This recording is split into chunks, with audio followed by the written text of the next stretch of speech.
Hi, hello, welcome everybody to the final mini concert that we've been now sharing every Thursday for the last 4 Thursdays at 5 o'clock. Reena and Vijay, great to see you both again. This is our final one. It's such a pleasure to be with you, and thank you everyone for being with us for this last movement. Yeah. And we are very fortunate tonight. Last week we were lucky enough to have Suzana with us, who was part of the trio. And tonight we are going to be joined by Peter Myers, who it was also performing in the concerts with you on these four movements that we've been sharing. Peter, hello, nice to see you. Hi, you too. Thanks so much for having me on this week. Oh, it's great. It's great that you could be with us tonight. So look, this is the last of the 4 movements. I can't believe it's happened so quickly. It seems to have, it's all over in a heartbeat. But Peter, thank you for joining us. And Reena and Vijay have been with us over the last 4 weeks. And obviously we've got to know a lot about them, but we'd love to know a little bit more about you tonight, and just your career to date and what you've been up to and how you've been, working over the last few years, but also how you met Reena and Vijay and how this collaboration of musical talent came together. Yeah, so, well, let's see. I've known Vijay I've known both of them for quite a few years.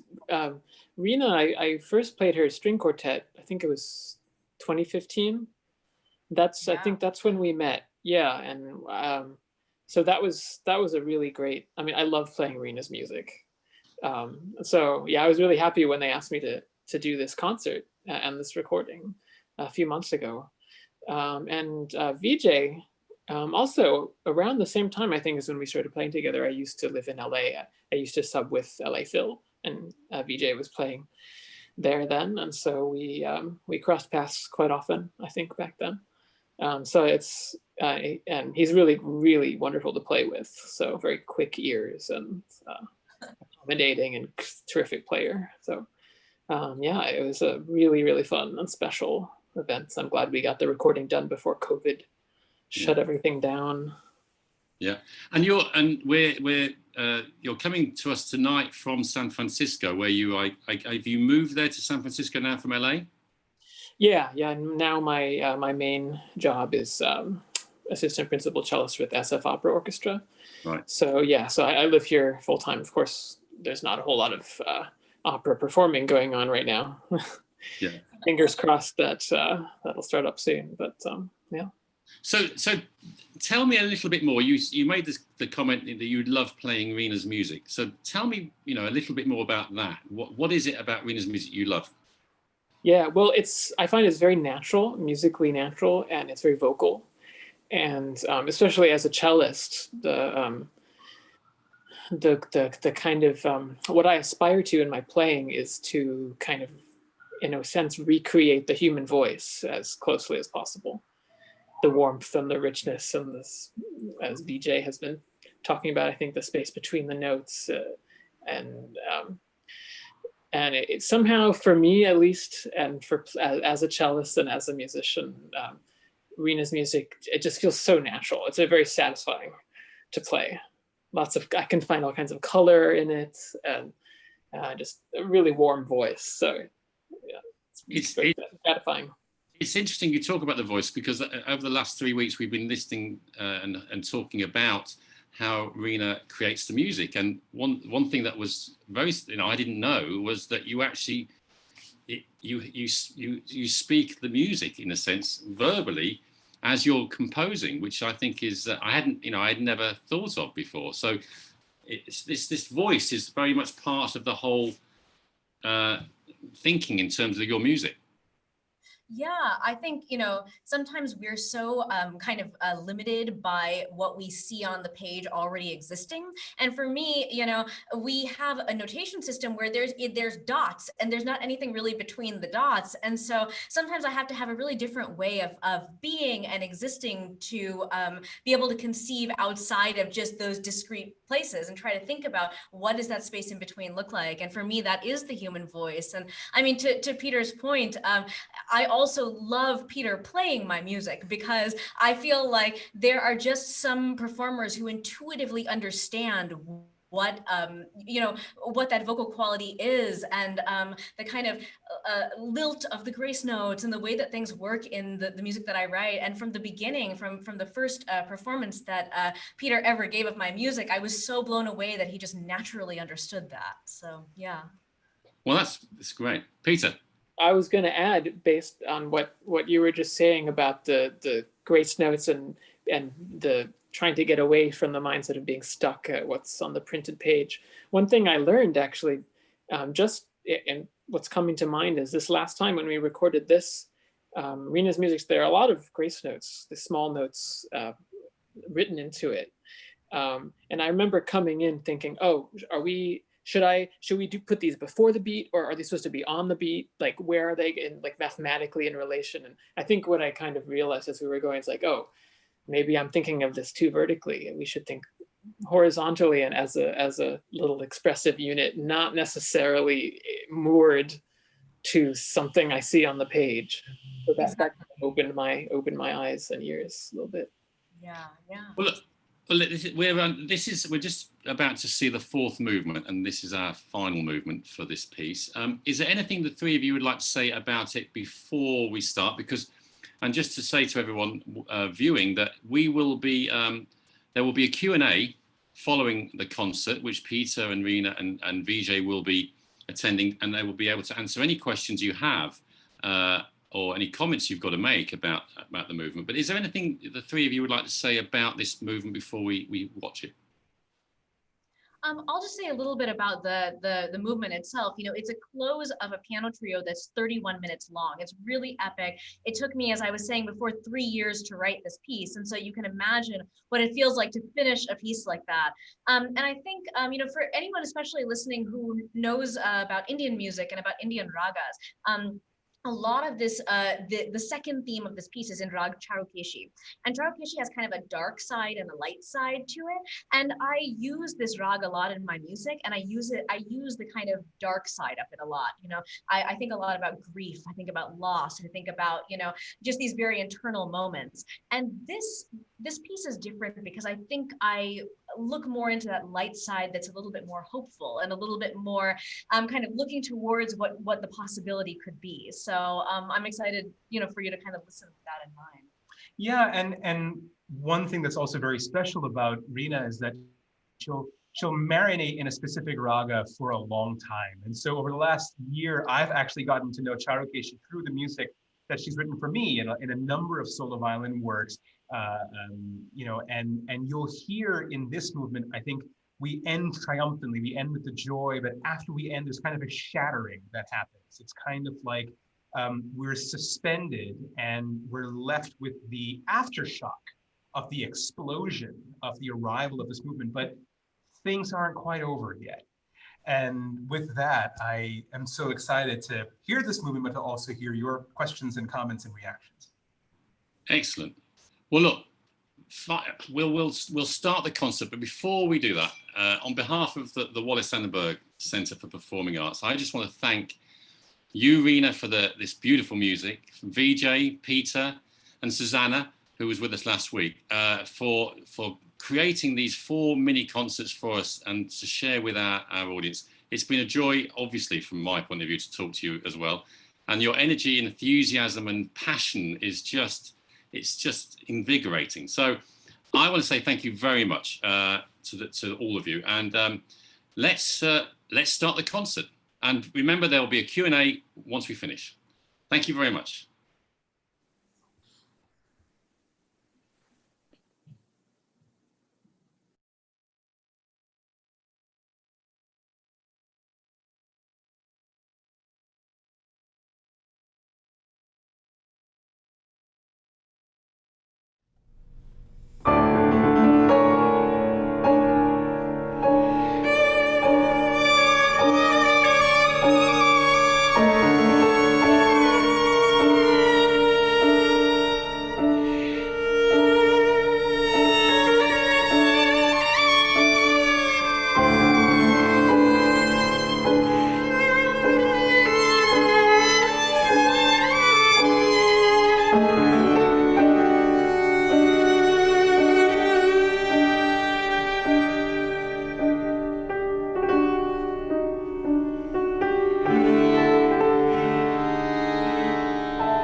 Hi, everyone. Welcome back. It's so great to hear that movement again. And just hearing the ending, it's almost like an explosion happened, and then there's like wind that's like moving through like an empty neighborhood, and you hear like the chimes or something like after this explosion. But there's this feeling of like loneliness and arrival at the same point. At least that's what I hear. Like what comes up for you, Peter? Yeah, for me, I was just thinking it's like suddenly the universe opens up, and like you realize where you've been the whole time, or something like that. There's this spacious, and then we could go on forever. We could keep playing those harmonics for an hour, and it would.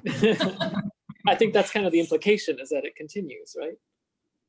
Yeah, and I feel like we're kind of born into an awareness at the end of the piece that is like living with new ears, and that idea of, oh, wow, I'll never quite hear something the same way again.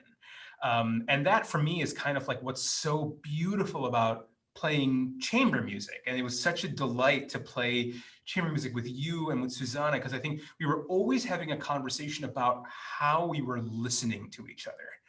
And especially in chamber music, it's so much more about listening than about the act of playing the notes. And you were very kind to say that I have quick ears. And I felt the very same with you. And I think that in a way, quick ears is more important than like being able to react with the instrument quickly. And I wonder how you think about chamber music, because it's actually worth mentioning you have an amazing ensemble based here in LA called Sakura, which is an ensemble of not one or two or three, but 6 cellos.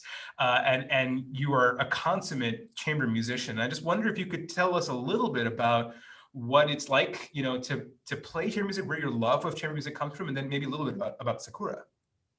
Sure. Yeah. Well, Sakura, I'd love to say it were 6. Alas, it's only 5 cellos. Oh, sorry.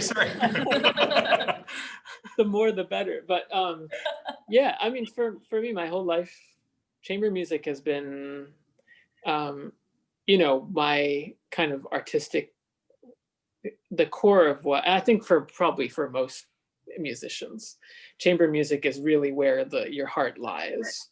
And just the music at its core of being something collaborative and responsive, and you shape it together. And like Vijay was saying, it goes, it's beyond just reacting. When it's almost like when you're really attuned to the fine details of either like the speed of vibrato, the speed of the bow, or the color of the sound, or the slight stretching of a beat. It's like not even so much reacting as it's like almost automatic in a sense when you're, of course, I do always need to consciously make sure I'm paying attention to those things. So sometimes I'll just space out, but that's what's fun about chamber music. It's creating that, like maybe someone will do something a little differently once, you're like, oh, and then you quickly adapt, and you kind of have a little kind of inside joke smile about it on stage. It's really fun to do that kind of thing. And that space of receptivity is also a space of trust. I mean, what we're practicing then when because we really worked on these pieces. It was a huge program that we performed at the Wallis, included a great solo cello piece for you, a solo violin piece for me. But I think what we were really practicing and working on was kind of like our relationship on stage, so that when one of us did something like that intuitive stretch, we could all not just react, but respond in real time to the kind of nuances that were happening. And that really felt like having faith in each other in some very tangible way. It was really beautiful. Yeah, and I mean, I also say as a composer, it's that that same trust is what I experience as a composer of chamber music, because I know that, especially when I'm writing for performers that I know and who I know are going to react to one another in a specific way, I'm planning for that, and I'm planning for that spontaneity, and I'm planning for that that sense of trust that you build with one another. And so often, a lot of the work I write is big work. It's for choir and for orchestra and stuff, and you can't take the same artistic risks right away as you can in chamber music. So it's often like my chamber music is a little bit out ahead, and I test things out, and then I see how they go, and then I move back into the settings where the rehearsals just are not as flexible. I know we had a question. And someone asked if I've ever composed for film, and if that's something I would consider doing.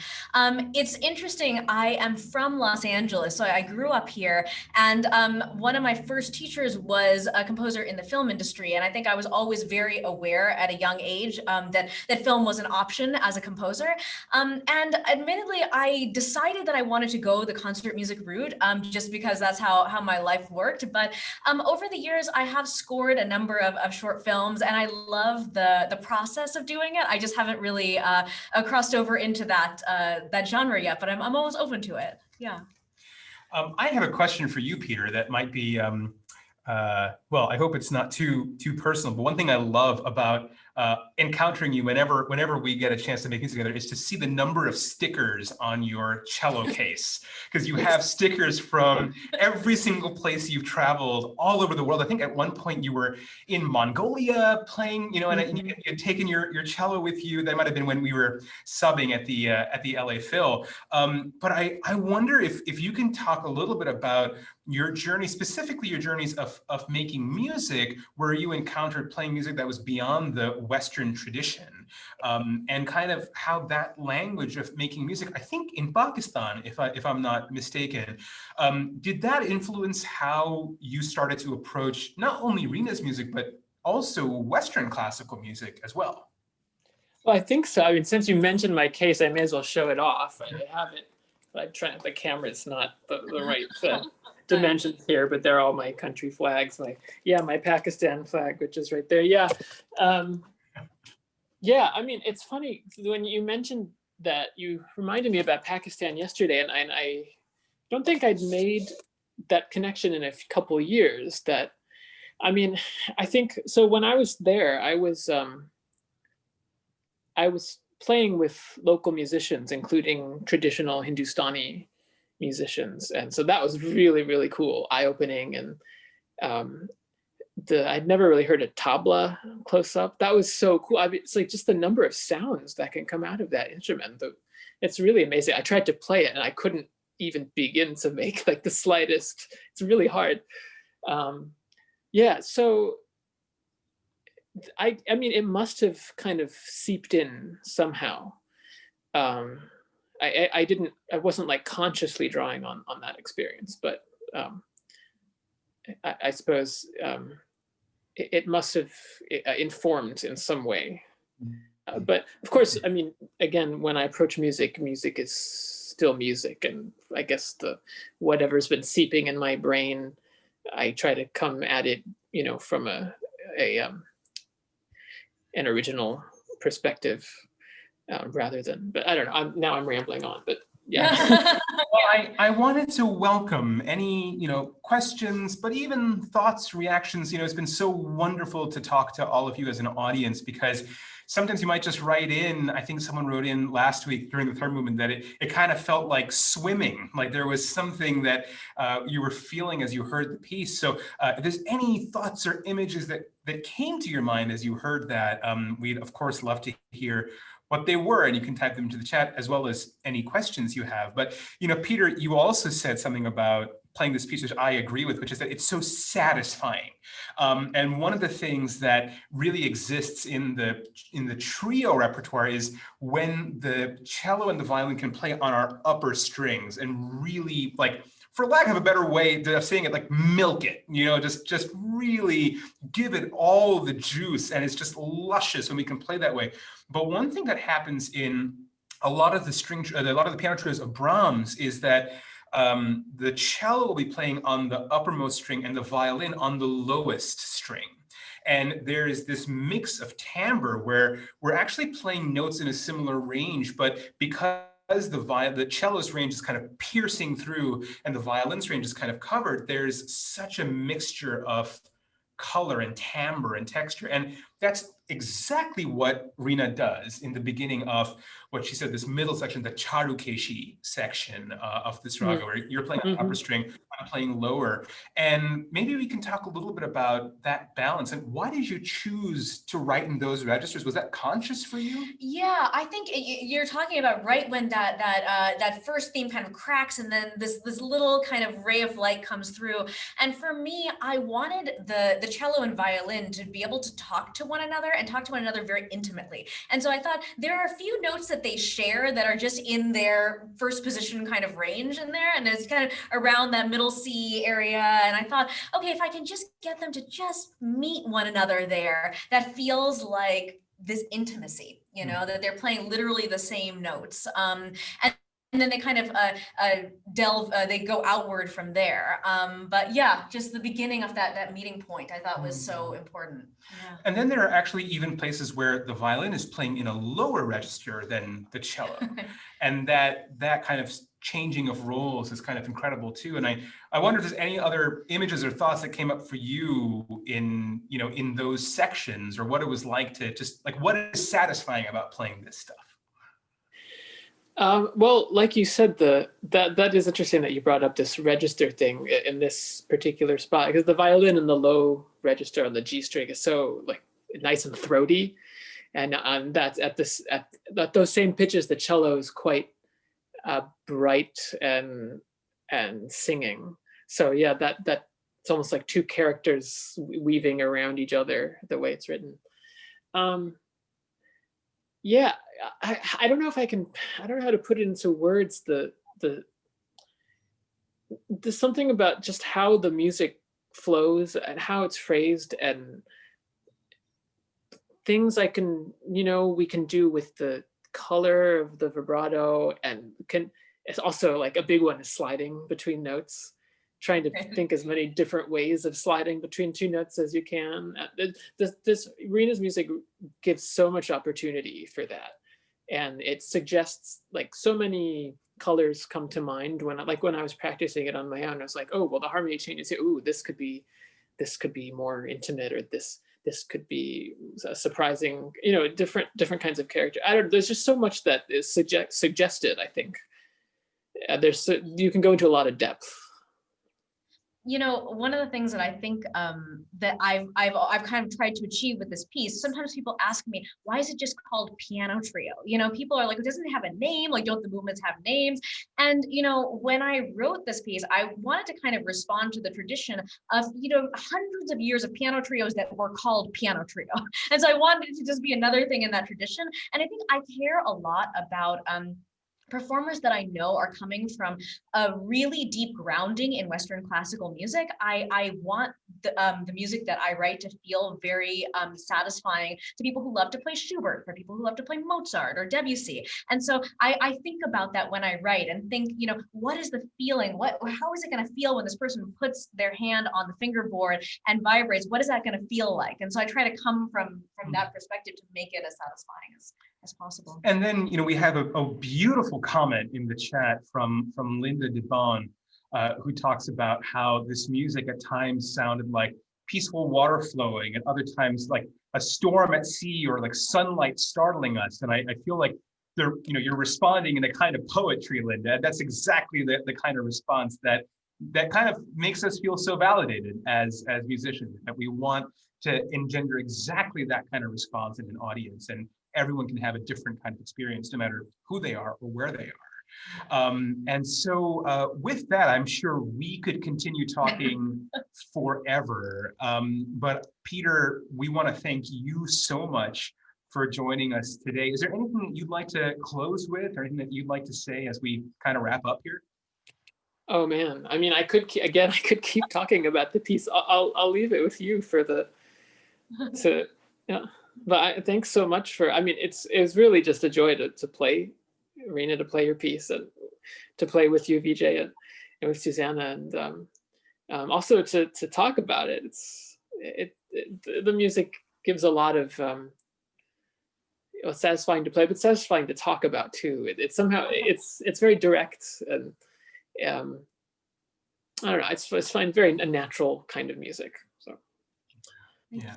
Well, and we would be remiss if we did not thank the Wallis for hosting us so generously, with all of you tuned in to this broadcast for the last 4 weeks, including this one. We'd like to just remind everyone that all 4 movements of the piano trio are available on the Wallis's YouTube page with these conversations as part, so you can go back and rewatch and re-enjoy. And Reena, I'll leave you with the last words. Yeah, he said it best. Thank you all for being here. Thanks for taking this this journey with us. I also wanted to just remind you, in tomorrow, I think we will have the release of a completely different piece. I'm also the artist in residence with LA Master Chorale, and so you can join us on social media at 10 a.m. Tomorrow for that release. Yeah, it's a very different piece from the piano trio. It's 2 minutes long and very vibrant and joyful. So for something completely different. Yeah. Well, in the meantime, we hope that you all stay well. Thank you so much for joining us. And thank you again to the Wallis for hosting us. Be well. Take care. Good night.